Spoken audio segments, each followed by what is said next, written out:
नमस्कार दोस्तों, स्वागत है आप सभी का फिर से आपके अपने चैनल केमशाला पर। तो आज की क्लास में हम atomic mass and molecular mass इस टॉपिक को कवर करने जा रहे हैं। तो ये one of the most important basic topics में से आता है। तो इसमें हम तो इस टॉपिक में हम तीन इम्पॉर्टेंट पॉइंट्स कवर करेंगे। फर्स्ट है एटॉमिक मास यूनिट, एएमयू जिसे हम कहते हैं। सेकंड है isotopic atomic mass. Third average atomic mass. और इसके बाद हम देखेंगे फिर मॉलिक्यूलर मास। तो अगर आप लोग नए हैं तो इस चैनल को सब्सक्राइब करें ताकि आपको ऐसी ही नई वीडियोस मिलती रहे। तो स्टार्ट करते हैं।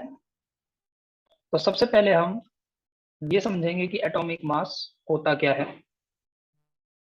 तो देखिए, ये तो हम सब जानते हैं कि जो एटम है वो हर मैटर का एक अल्टीमेट पार्टिकल होता है, यानी कि फाइनल पार्टिकल होता है। यानी कि इसका मतलब ये है कि अगर हमारे पास कोई भी मैटर है तो हम जानते ही हैं कि जो मैटर है वो दो मेन कैटेगरीज में डिवाइडेड है, एलिमेंट्स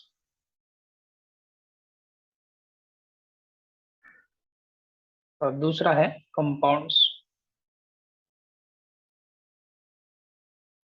तो अब हम चाहे एलिमेंट्स की बात करें चाहे कंपाउंड्स की बात करें, दोनों में ही जो अल्टीमेट पार्टिकल है, यानी कि दोनों ही एलिमेंट्स और कंपाउंड्स दोनों ही एटम से मिलकर बने होते हैं।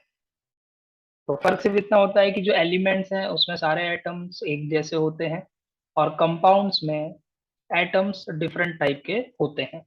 लेकिन अल्टीमेटली जब आप एलिमेंट्स या कंपाउंड्स को ब्रेक करेंगे और फाइनली आप देखेंगे तो आपको एटम्स ही लास्ट में दिखाई पड़ेंगे। अब हमारा सेकंड पॉइंट है कि जो एटॉमिक मास है वो एक एटम के मास को बोला जाता है। तो किसी भी एक एटम के मास को हम एटॉमिक मास बोलते हैं, ये इसका एकदम सिंपल मीनिंग है। तो हम जानते ही हैं कि जो एक एटम है उसका बेसिक स्ट्रक्चर होता है कि उसके सेंटर में न्यूक्लियस होता है और उसके अराउंड सर्कुलर ऑर्बिट्स में इलेक्ट्रॉन प्रेजेंट होते हैं। ठीक है, तो इलेक्ट्रॉन्स इन सर्कुलर ऑर्बिट्स में प्रेजेंट होंगे।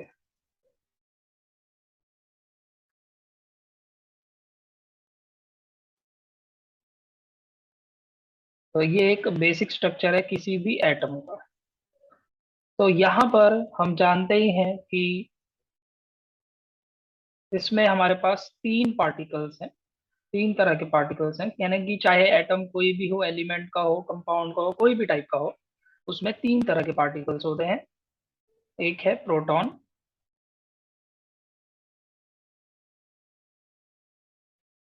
दूसरा है न्यूट्रॉन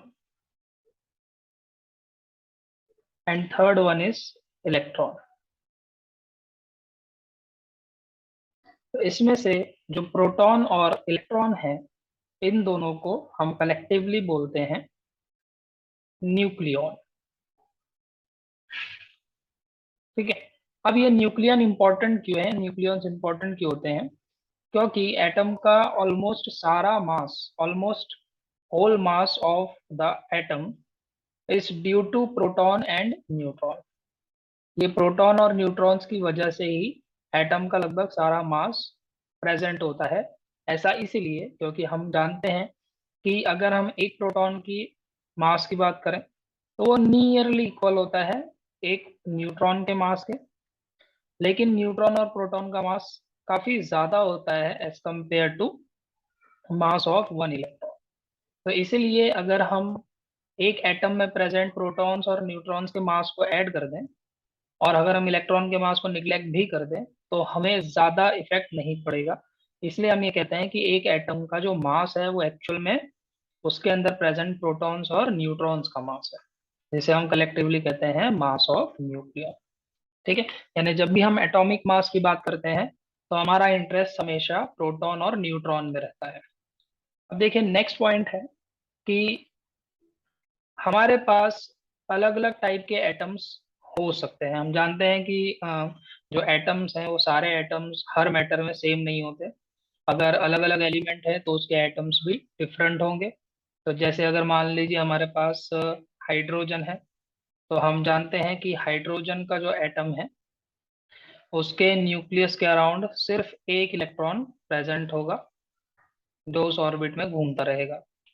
उसी तरह से अगर हम ऑक्सीजन की बात करें तो ऑक्सीजन के जो एटम्स हैं जिससे ऑक्सीजन बनती है उसमें भी न्यूक्लियस होगा, लेकिन उसमें दो ऑर्बिट्स होने की वजह से उसकी साइज ओवरऑल थोड़ी बड़ी रहेगी और उसमें ज्यादा इलेक्ट्रॉन, प्रोटॉन और न्यूट्रॉन रहेंगे। ठीक है। फिर अगर हम जैसे सोडियम की बात कर लेते हैं तो सोडियम में भी न्यूक्लियस तो रहेगा ही, लेकिन उसके अराउंड अब तीन ऑर्बिट्स होंगी और उसकी साइज ऑक्सीजन के एटम से भी बड़ी होगी और इसमें ऑब्वियस सी बात है ज्यादा पार्टिकल्स होंगे और भी ज्यादा पार्टिकल्स प्रेजेंट होंगे। इलेक्ट्रॉन्स भी ज्यादा होंगे, प्रोटॉन्स भी ज्यादा होंगे और न्यूट्रॉन भी ज्यादा होंगे। उसी तरह से अगर हम एक और एग्जांपल देखें जैसे कि आयरन, तो आयरन का जो एटम है उसमें भी न्यूक्लियस होता है, उसके अराउंड चार ऑर्बिट्स होती है। तो इसके एटम की साइज सोडियम के एटम से भी बड़ी होगी और इसमें जो नंबर ऑफ पार्टिकल्स होंगे वो और भी ज्यादा होंगे। तो हम क्या देख पा रहे हैं कि अलग अलग एलिमेंट्स के जो एटम्स हैं उनका बेसिक स्ट्रक्चर तो सेम है, यानी कि हर एटम में तीनों पार्टिकल्स सेम ही है, न्यूट्रॉन, प्रोटॉन और इलेक्ट्रॉन, लेकिन फर्क होता है उनके नंबर का। तो उसकी वजह से अलग अलग एलिमेंट के एटम्स की साइज और उनका जो मास है वो भी अलग अलग होता है। इसलिए हम कह रहे हैं different atoms have different masses. Next point हमारा है an element can also have two or more different atoms called isotopes. तो ये आपने लोअर क्लासेस में स्टडी किया है कि अगर हम किसी एक एलिमेंट की भी अगर बात करते हैं, फॉर एग्जांपल हमारे पास मान लीजिए हाइड्रोजन, तो हाइड्रोजन एक एलिमेंट है। तो अगर हम हाइड्रोजन का कोई भी नेचुरल सैंपल देखें तो उसमें हमें हाइड्रोजन के तीन अलग अलग टाइप के एटम्स दिखाई देंगे। तो पहला टाइप होगा H1, दूसरा होगा H2 और तीसरा होगा H3। अब इन तीनों के अंदर हम इन तीनों एटम्स को हाइड्रोजन क्यों बोल रहे हैं? क्योंकि इन तीनों के अंदर जो प्रोटॉन्स का नंबर होता है वो इक्वल होता है। इसमें भी प्रोटॉन 1 है, इसमें भी प्रोटॉन 1 होता है और इसमें भी प्रोटॉन 1 होता है। तो प्रोटॉन इक्वल होने की वजह से ये जो तीनों एटम्स हैं ये सेम एलिमेंट के माने जाते हैं, क्योंकि किसी भी एलिमेंट की जो आइडेंटिटी होती है वो उसके अंदर प्रेजेंट नंबर ऑफ प्रोटॉन्स होते हैं। तो ये बहुत इंपॉर्टेंट पैरामीटर होता है जिसे हम एटॉमिक नंबर भी बोलते हैं, आपने अपनी लोअर क्लासेस में ये पढ़ा है। तो एटॉमिक नंबर हर एलिमेंट के लिए फिक्स होता है और वो उसकी आइडेंटिटी होती है। तो इन तीनों एटम्स में प्रोटॉन तो सेम होते हैं, तो फर्क किस चीज का होता है? वो होता है न्यूट्रॉन्स का। तो इनके अंदर न्यूट्रॉन एक भी नहीं होगा, इसमें न्यूट्रॉन 1 होगा और इसमें न्यूट्रॉन 2 होंगे। तो ऐसे डिफरेंट एटम्स जो एक ही एलिमेंट को बिलोंग करते हैं लेकिन उनमें नंबर ऑफ न्यूट्रॉन्स डिफरेंट होते हैं, उन्हें हम कहते हैं आइसोटोप्स। तो ये 1 H1 H2 और H3 ये क्या रिप्रेजेंट कर रहे हैं? आइसोटोप्स। ठीक है। उसी तरह से जितने भी अलग अलग एलिमेंट्स हैं लगभग सबके ही एक से ज्यादा आइसोटोप्स प्रेजेंट होते हैं। जैसे कि अगर मैं ऑक्सीजन की बात करूं तो ऑक्सीजन के भी दो मेन आइसोटोप होते हैं, एक है ऑक्सीजन 16 और एक होता है ऑक्सीजन 18। ठीक है। उसी तरह से कार्बन की बात की जाए तो कार्बन में तीन आइसोटोप्स होते हैं, कार्बन 12, कार्बन 13 एंड कार्बन 14। ठीक है। तो ये भी नॉलेज आपको होना चाहिए कि अगर हम किसी भी एलिमेंट का सिंबल लिख रहे हैं, फॉर एग्जांपल हम लिख रहे हैं C12, और यहाँ लिखने की जरूरत नहीं होती लेकिन ये हम लिख देते हैं 6। तो आप जानते हैं कि ये जो नंबर होता है जो हम ऊपर लिखते हैं, इस नंबर को कहा जाता है मास नंबर। ए से इसे डिनोट करते हैं और इसका मतलब क्या होता है? Number of protons plus number of neutrons. तो आप समझ ही सकते हैं कि इसे मास नंबर क्यों बोलते हैं, क्योंकि अभी मैंने थोड़ी देर पहले बताया था कि प्रोटॉन्स और न्यूट्रॉन्स पे ही एटम का मास डिपेंड करता है, इसलिए इनके टोटल नंबर को हम मास नंबर बोलते हैं, जो मास डिसाइड करेगा। नीचे का जो नंबर आप देख पा रहे हैं, ये अभी हमने थोड़ी देर पहले कहा था, ये है एटॉमिक नंबर। इसे हम Z से रिप्रेजेंट करते हैं। और ये क्या है, नंबर ऑफ प्रोटॉन्स। तो ये किसी भी एलिमेंट के लिए फिक्स होता है। ठीक है, तो ये भी नॉलेज आपको पता होना चाहिए कि मास नंबर क्या है और एटॉमिक नंबर क्या है। नेक्स्ट पॉइंट पे आते हैं हमारे। नेक्स्ट पॉइंट है atomic mass is important parameter as it is widely used in the calculations. तो आगे आने वाले पॉइंट्स में भी हम देखेंगे, आने वाली वीडियोस में भी हम देखेंगे कि ये जो एटॉमिक मासेस हैं, इनकी वैल्यूज बहुत ही इंपॉर्टेंट होती है, क्योंकि ये बहुत सारे कैलकुलेशंस में यूज होती है। तो ये था हमारा पहला पॉइंट कि एटॉमिक मास का मीनिंग क्या है, और इंट्रोडक्शन हमने देखा एटॉमिक मास के बारे में। अब आते हैं हमारे नेक्स्ट पॉइंट पर, need for a new unit for atomic mass. तो आपने सोचा होगा कि भाई जैसे एटॉमिक मास है, तो भाई है तो ये भी एक तरह का मास, ये भी एक तरह का मास ही है।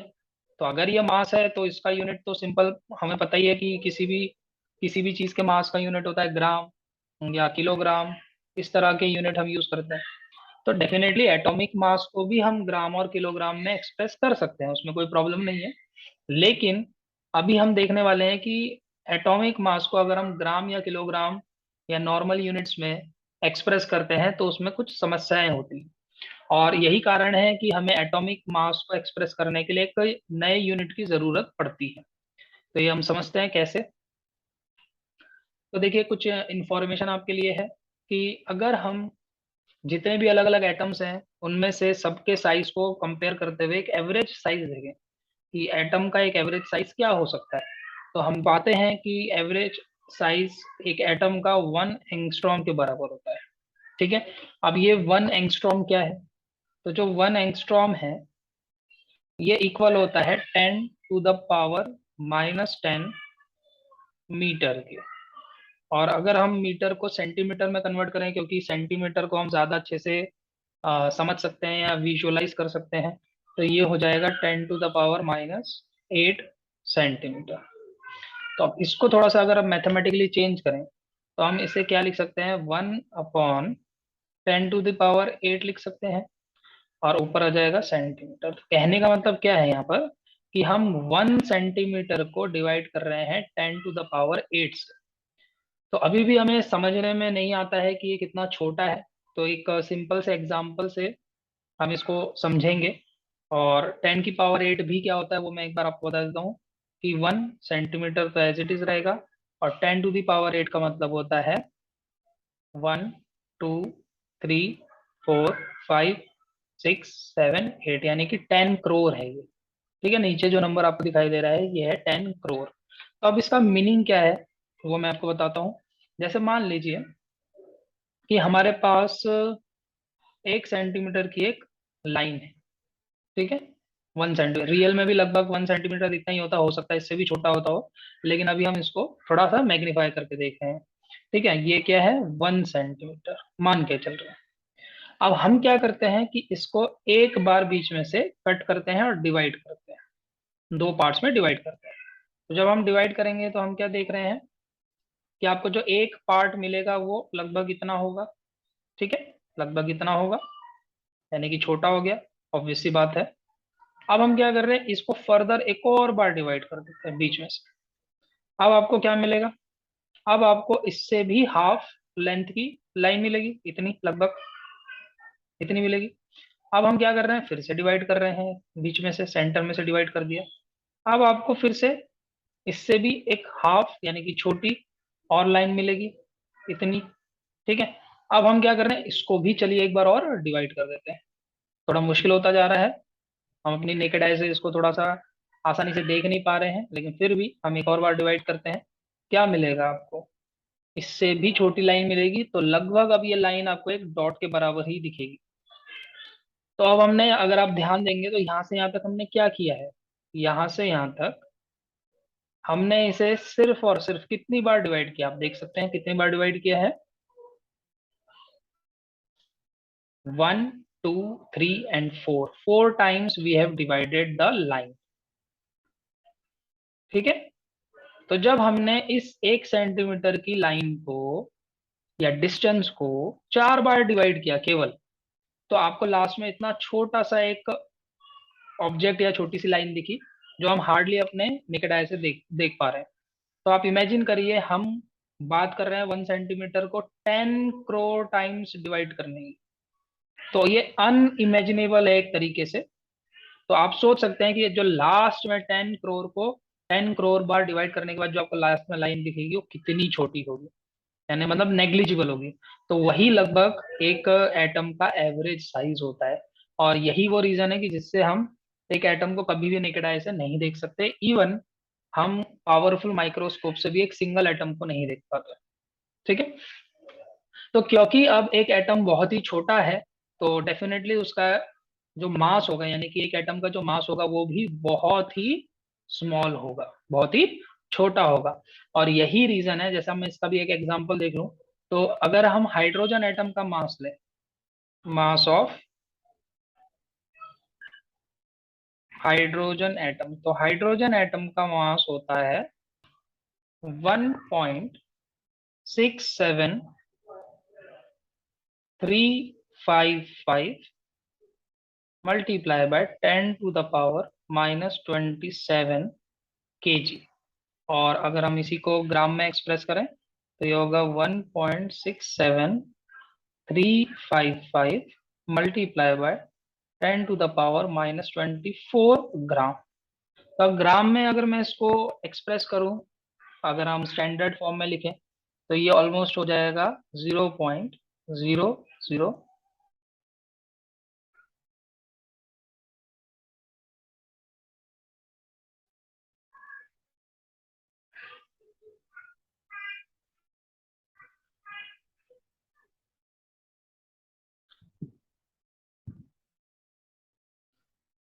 तो आप देख सकते हैं कि ये इतनी, जो इसकी एग्जैक्ट वैल्यू है, ये इतनी छोटी होती है। तो अगर आप इस फॉर्म में या ग्राम में मास को एक्सप्रेस कर रहे हो तो और भी ज्यादा ये इनकन्वीनियंट है। इवन ये जो दो आपको नंबर्स दिखाई दे रहे हैं, इस फॉर्म में भी मास को अगर हम एक्सप्रेस करते हैं, एटॉमिक मास को, तो ये नंबर भी बार बार अगर हम कैलकुलेशंस के लिए यूज करेंगे या एक्सप्रेस करेंगे और समझेंगे भी, तो उसमें वो काफी डिफिकल्ट होते हैं। तो यही एक कारण होता है कि हम जो एटॉमिक मास है उसे ग्राम या किलोग्राम में जनरली एक्सप्रेस नहीं करते। और हमें एटॉमिक मास को एक्सप्रेस करने के लिए एक अलग न्यू यूनिट की जरूरत पड़ती है। तो एक नया यूनिट डेवलप किया गया था एटॉमिक मास को स्पेशली एक्सप्रेस करने के लिए, जिसका नाम है एटॉमिक मास यूनिट, जिसे हम शॉर्ट में कहते हैं एएमयू, या इसी को हम कहते हैं डेल्टन डी। और लास्ट में इसी को, यानी कि आज प्रेजेंटली हम एएमयू को रिप्लेस कर रहे हैं यूनिफाइड मास से, यानी कि हम आज यू यूज करते हैं इंस्टेड ऑफ एएमयू। तो बात एक ही है, तीनों चीजें एक ही है। पहले इसका नाम रखा गया था एटॉमिक मास यूनिट, या इसे डाल्टन भी कहा जाता था, लेकिन आज इसे कहा जाता है unified mass, that is you. तो अब आते हैं हमारे नेक्स्ट पॉइंट पे। तो आप समझेंगे कि ये जो एटॉमिक मास यूनिट है, यानी जो नया यूनिट है, इसका मतलब क्या है और इसकी वैल्यू क्या होती है। ठीक है ना। तो पहला पॉइंट है, it helps to express the atomic mass at microscopic level. तो एएमयू का एक इम्पॉर्टेंट फायदा ये भी है, इम्पोर्टेंस ये भी है कि हम अगर मास को एएमयू में एक्सप्रेस करते हैं तो हम माइक्रोस्कोपिक लेवल पर एटॉमिक मास को एक्सप्रेस कर पाते हैं या समझ पाते हैं। तो इसका मतलब क्या कहना चाह रहे हैं, मान लीजिए हम एक एलिमेंट की बात करते हैं, सोडियम। तो अगर हम अपनी नेकेड आई से रियल लाइफ में सोडियम को देखें, तो हमें सोडियम कुछ इस तरह का ब्लॉक के फॉर्म में दिखाई देगा। ठीक है। तो क्योंकि हम इसको नेकेड आई से देख पा रहे हैं, तो इस लेवल को हम कहते हैं मैक्रोस्कोपिक लेवल। तो जब हम किसी चीज को नेकेड आई से देख पाते हैं तो उस लेवल को या उस वर्ल्ड को हम कहते हैं मैक्रोस्कोपिक। लेकिन अब मान लीजिए मैं किसका छोटा सा पार्ट कंसीडर कर रहा हूँ, छोटा सा पार्ट। ठीक है। तो उसमें इसके एटम्स प्रेजेंट होंगे।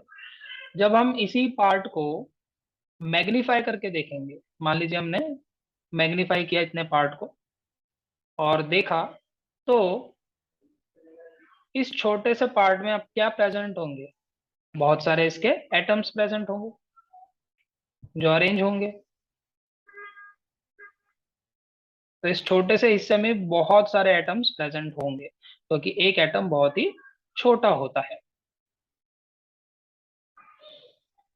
तो जब हम इस एटम्स की बात करते हैं तो ये चीज हम नेकेड आई से नहीं देख पाते, है ना।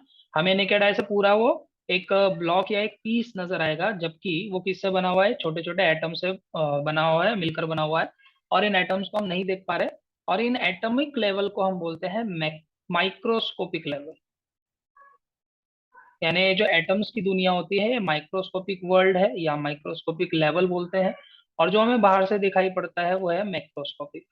तो मैक्रोस्कोपिक में तो किसी भी चीज के मास को हम ग्राम में या किलोग्राम में या और भी दूसरे यूनिट में एक्सप्रेस कर लेते हैं। लेकिन अगर मुझे माइक्रोस्कोपिक लेवल पे किसी चीज के मास को एक्सप्रेस करना है, स्पेशली एटॉमिक मास, तो हम स्पेशल यूनिट यूज करते हैं एएमयू, जो हमने थोड़ी देर पहले देखा था, या फिर यू, जिसको जो सेम चीज है।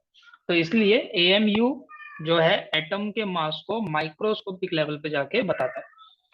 अब बात उठती है कि ये जो एएमयू की हम बात कर रहे हैं, इसकी एक यूनिट की वैल्यू क्या होती है, क्योंकि अगर हमें इसकी वैल्यू नहीं पता होगी तो हम उसको ग्राम या किलोग्राम में कन्वर्ट या एक्सप्रेस नहीं कर पाएंगे। तो उसका रिलेशन क्या है और इसकी वैल्यू कहाँ से आती है। तो देखिए, जब एएमयू की शुरुआत में वैल्यू डिसाइड की गई थी, तो वो प्रोटॉन्स और न्यूट्रॉन्स के मास के बेसिस पे डिसाइड की गई थी, क्योंकि अभी हमने थोड़ी देर पहले देखा था कि जो एटम का मेनली मास होता है वो किसके ऊपर डिपेंड होता है, प्रोटॉन और न्यूट्रॉन। इसीलिए प्रोटॉन और न्यूट्रॉन के टर्म्स में ही 1 AMU की वैल्यू डिसाइड की गई थी शुरुआत में। तो 1 AM की वैल्यू किसके इक्वल थी, तो वो इक्वल थी प्रोटॉन और न्यूट्रॉन के रेस्ट मास के एवरेज के इक्वल। यानी कि प्रोटॉन और न्यूट्रॉन का जो मास है उसका जो एवरेज निकल कर आएगा वो वैल्यू होगी किसकी, 1 AMU की। तो ये वैल्यू कितनी होती है वो एक बार देख लेंगे। 1 AMU इक्वल टू, क्या करेंगे इसमें, हम एक प्रोटॉन का मास लेंगे, उसमें न्यूट्रॉन का मास ऐड करेंगे और इन दोनों का एवरेज निकालने के लिए डिवाइड करेंगे 2 से। तो जब हम प्रोटॉन के मास की बात करते हैं तो ये होता है 1.6726 मल्टीप्लाई बाय 10⁻⁻24 ग्राम, या अब हम ग्राम में लिख रहे हैं, प्लस अगर हम न्यूट्रॉन के मास की बात करें तो ये होता है 1.6749 इंटू 10⁻⁻24 ग्राम। और जब हम इनको दोनों के सम को 2 से डिवाइड करते हैं तो ये निकल के आता है 1.67377 मल्टीप्लाई बाय 10⁻⁻24 ग्राम। तो शुरुआत में जो 1 AMU की वैल्यू ली जाती थी, जो डिसाइड हुई थी, वो इतनी थी, ठीक है ना। लेकिन बाद में स्पेशली फॉर केमिस्ट्री 1 AMU का जो डेफिनेशन है या जो मीनिंग है उसको चेंज कर दिया गया, और वो मतलब निकाला गया कि भाई जो 1 AMU है, अब हम उसको जो कार्बन 12 आइसोटोप होता है, कार्बन का ये आइसोटोप होता है 12 आइसोटोप, इसके एक एटम के मास जो भी होगा, एक एटम का मास, उसका 1/12 जो होगा।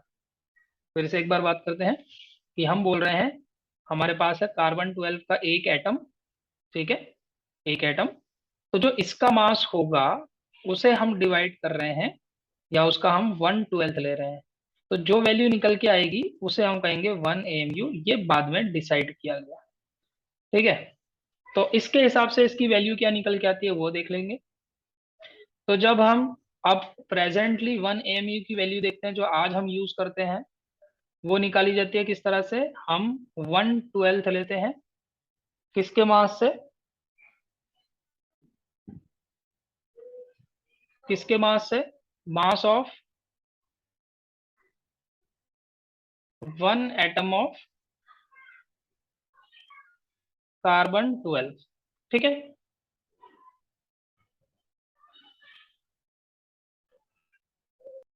तो कार्बन 12 के एक एटम का मास होता है 19.9265 मल्टीप्लाई बाय 10⁻⁻24। ये हम जो वैल्यू ले रहे हैं ये है ग्राम। तो जब हम इसको सॉल्व करते हैं तो आंसर निकल के आता है 6054 multiply by 10⁻⁻24 gram.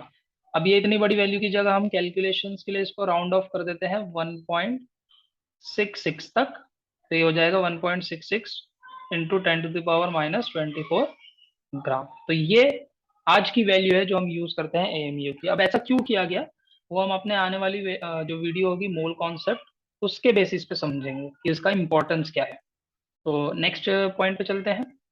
Atomic mass of single isotope, यानी कि एक सिंगल आइसोटोप का जो मास होगा उसको हम बोलते हैं आइसोटोपिक एटॉमिक मास। तो ये किसके इक्वल होता है? किसी भी एक आइसोटोप का जो एटॉमिक मास है वो उसके अंदर प्रेजेंट सारे प्रोटॉन्स और न्यूट्रॉन्स के मास का सिंपली सम होता है।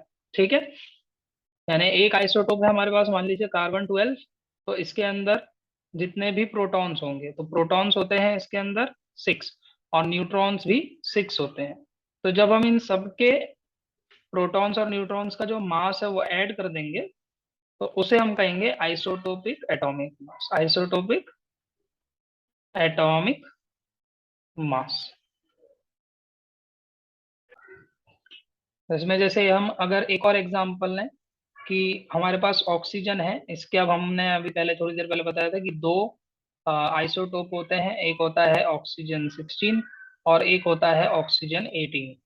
तो अगर हम ऑक्सीजन 16 का मास निकालेंगे तो ये हो जाएगा 8 टाइम्स मास ऑफ प्रोटॉन, क्योंकि इसमें 8 प्रोटॉन्स होते हैं, तो हम क्या करेंगे, प्रोटॉन के मास को 8 से मल्टीप्लाई करेंगे, फिर ऐड करेंगे 8 टाइम्स मास ऑफ न्यूट्रॉन, क्योंकि इसमें न्यूट्रॉन्स भी 8 होते हैं, और जो भी निकल के आएगा वो होगा चाहे आप ग्राम में ले सकते हो या एएमयू में भी हम ले सकते हैं, वो होगा O16 का आइसोटोपिक एटॉमिक मास। उसी तरह से अगर हम O18 की बात करें तो ऑक्सीजन 18 में जो प्रोटॉन्स है वो तो सेम रहेंगे 8, क्योंकि ये चेंज नहीं होते, एलिमेंट सेम है, लेकिन जो न्यूट्रॉन्स है वो हो जाते हैं बढ़कर 10। तो अब हम 10 से मल्टीप्लाई करेंगे किसको, मास ऑफ न्यूट्रॉन को, तो इसमें जो निकल कर आएगा वो होगा ऑक्सीजन 18 का आइसोटोपिक मास। ठीक है,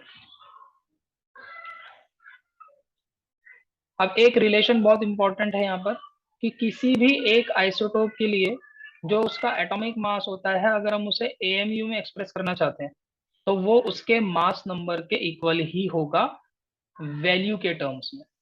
यानी कि किसी भी आइसोटोप के लिए जो उसका एटॉमिक मास है एएमयू के फॉर्म में, वो उसके मास नंबर के इक्वल होता है।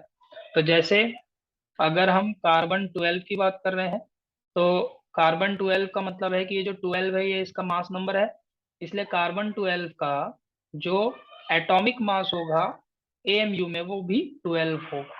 ठीक है, यानी अगर एएमयू में एक्सप्रेस कर रहे हैं तो वो 12 के इक्वल आएगा। उसी तरह से जैसे अगर हम ऑक्सीजन 18 की बात कर रहे हैं तो ये जो 18 है ये इसका मास नंबर है, इसलिए इस आइसोटोप का एटॉमिक मास भी 18 होगा, लेकिन हम एएमयू की बात कर रहे हैं।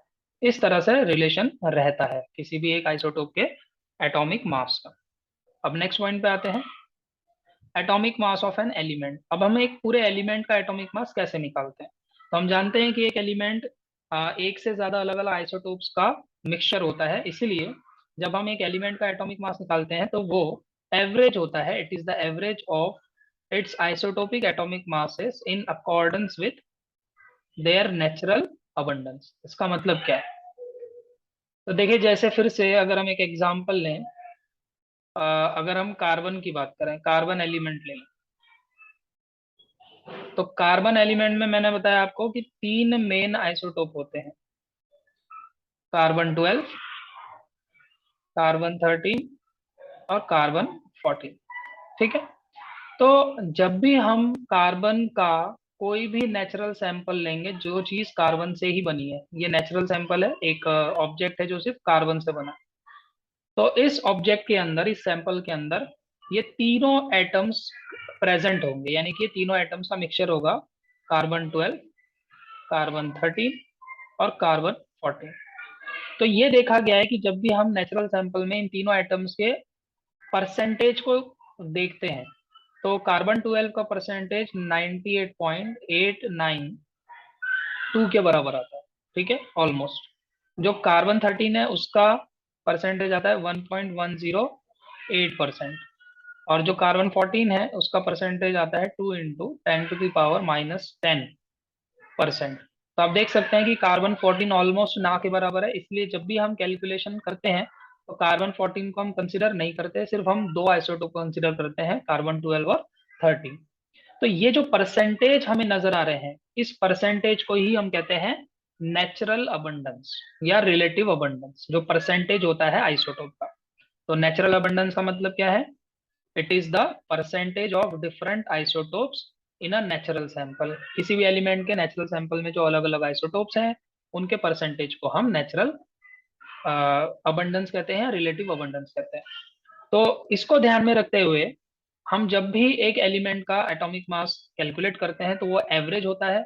और उस एवरेज को हम कैसे कैलकुलेट करते हैं? देखिए, फॉर्मूला है हमारे पास एवरेज को कैलकुलेट करने का फॉर्मूला।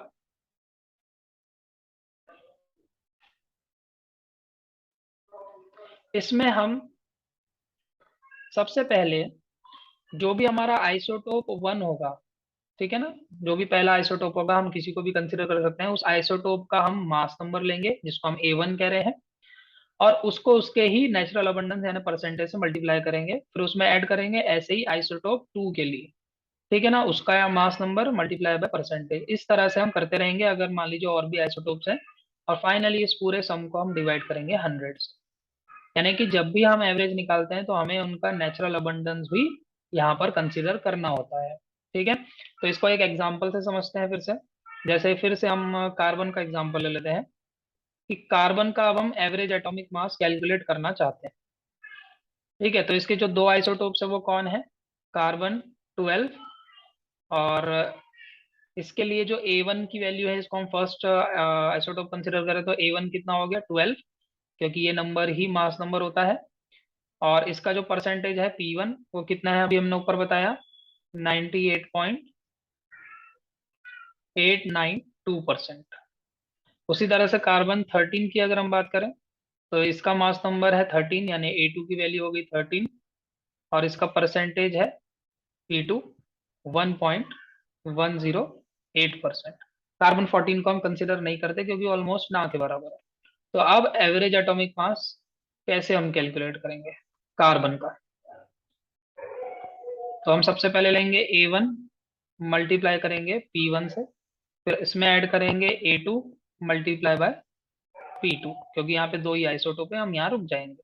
और फिर इस पूरे को हम डिवाइड करेंगे 100 से। तो अगर आप वैल्यू पुट अप करेंगे, A1 की जगह आ जाएगा 12, और P1 की जगह आ जाएगा 98.892, फिर ऐड करेंगे, दूसरे का मास नंबर है 13 और इसका परसेंटेज है 1.108, और फिर इस पूरे को डिवाइड करेंगे 100 से।